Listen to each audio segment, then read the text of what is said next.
to Don Terris from John Weaver of Roseman, California.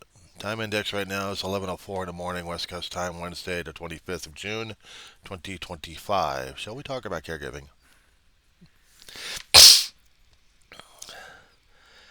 Look, I know how it is coming back home and you're discombobulated as hell and not able to do things. Believe me, I've had family issues regarding that.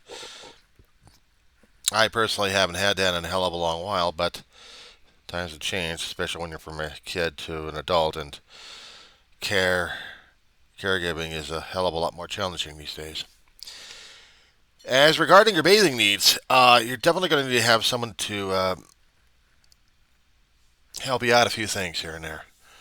At least you're not bedridden. That's a good thing right there. You're not on the pick line. I didn't see anything, but you hadn't mentioned anything about that. At least I hadn't seen enough of the video on that one. But you hadn't demonstrated that you're still on a pick line. I saw the pill, the horse pill. Yeah, it's a big one. It's a big antibiotic out there. And seeing how extra strength Tylenol compared to the horse pill, I've seen those types of pills my family had to take. I know. I know a great deal. I'd seen my brother and my mother go through their own versions of it, and me being part of the caregiving team. I'm not certified. I just grew up around being a caregiver all my life. There is non-rinse shampoo available on Amazon.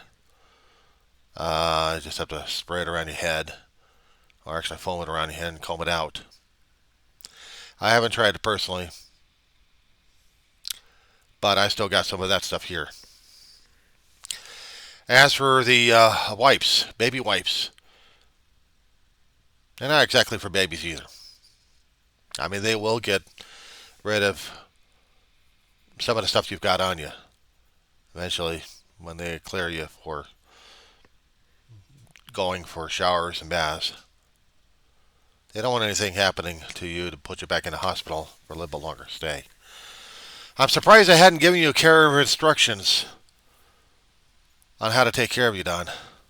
There's probably some cruisers out there who have been through the same stuff. I can tell you that regarding pick lines, they don't want them to get wet. It's about how much tape they've got on there to keep the line secured. My brother and my mother had to go through that. I had to see my mother and my brother, actually my brother, go through the pick line, and I had to be the guy pushing the plunger on them. Scary, but, focus. Focus on what they told me, and just do it very carefully on those things. And if they recommend a pick line, might I suggest you have someone doing the injections on you? Look, it's a pain in the ass doing a pick line. I had to get the necessary supplies, but they started me up and taught me how to do it. And here's the thing. I'm scared to death of needles. I'm scared to death of the medical institutions. I've had my life of them, but you've had worse. So I guess my fear is inconsequential next to your situation there. The pick lines usually have things screwed in. It's no longer with a long-ass needle or a short-ass needle going into a tube. At least not for my brother anyway, when he was still alive. We had the medications. We had to flush out the pick line first with saline solution. And you had to make sure that the saline solution was bubbling on top, but there's no air. And you still got fluid. Carefully squeeze, twist that thing into the pick line. And then you press very slowly in the plunger. That's what I was doing. And then I had to do the same procedure concerning about the antibiotics. My brother had a lesion on his inner right thigh, I think, either right or left. And He had to go in for outpatient surgery. They removed the lesion. It was ready to go squirt. But in the outpatient surgery, they removed that in the sac, and they bandaged him up, sent him home. And it took about 3 weeks to get healed up to a point where we didn't have to worry about the antibiotics, and they took out the PICC line. Don,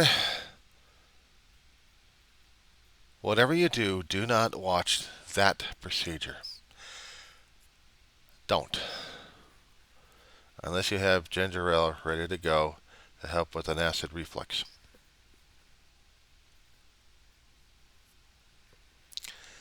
I wish I had it, but at least I didn't do it all over the place.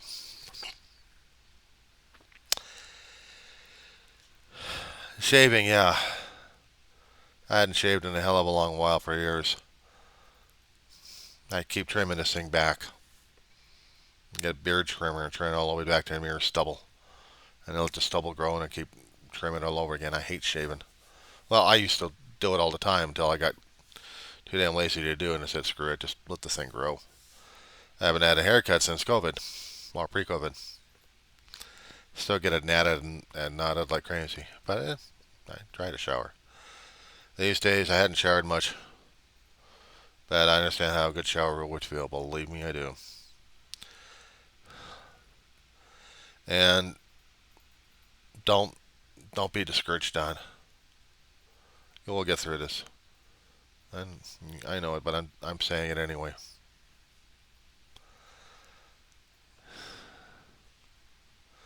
You've been through a hell of a lot worse than I have.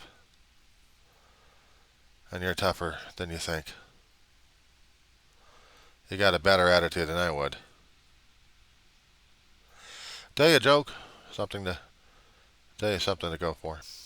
Anyway, my brother and I liked Red Skelton a lot, a great deal. We listened to a lot of Red Skeltons, but we also listened to a lot of other jokes we've heard from other comedians in the past. When the first nurse came in and telling us how to take care of the wound, I'm looking at it and I'm smiling. And my brother's saying, oh no, you're not thinking it. I didn't say a word. Nurse is going, what? He looks like ground meat. My brother and I are chuckling about it because we made a joke a long time ago concerning about how injuries kind of look like, meat products. And looking at his leg when it was exposed with the clear bandage on it, I'm thinking, meat market. My brother had worked in a mortuary place when he was a lot younger, in his 20s. And he was a driver and attendant. One day, actually one shift, he was in the coroner's office.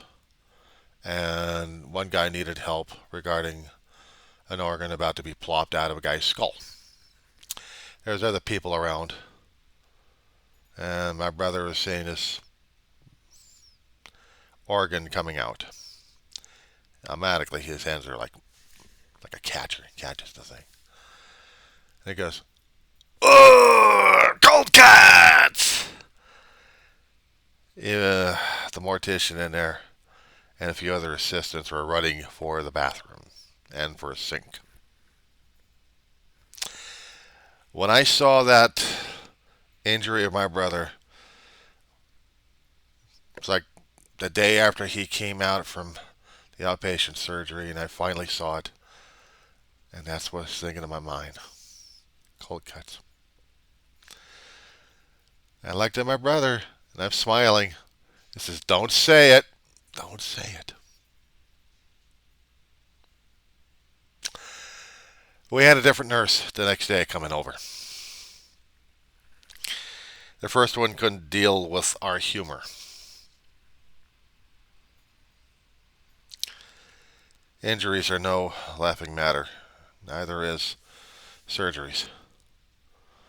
But in that instant, for me and my brother to really go someone else and try to make light of an ugly situation, you know how some people, oh, does that hurt? Or just cringe. My brother and I are looking at the damn injury, or we're laughing at the damn thing. But here's the flip side to it, Don. When Dave died, from home to the hospital, and I saw him in the trauma center. I didn't see my brother on the table because I didn't want to see his face. I saw the rest of his body. No, he wasn't decapitated. He died of respiratory. They took everything else out and tried to make it cleaned up a bit, but part of him was covered. And there was a joke that floated in the air, and I couldn't laugh at it anymore. Some things I can laugh at, Don, and other things I can't. But I guess in that joke I was reminded my brother was trying to say goodbye to me, or just saying it's all right, John. I couldn't feel it was all right. I was in a state of shock during that time. But sometimes I'll think about it. I'll think about the joke. And I'll think about the laughter. I'll think about the humor. I think about how my brother was a smartass. And then the things that happen. I'm sorry if I depressed the crap out of you on this one here, Don. But you hang in there, pal. I'll hope and pray one of these here days I'm going to meet you face to face here in the mortal plane. You get better. You get better.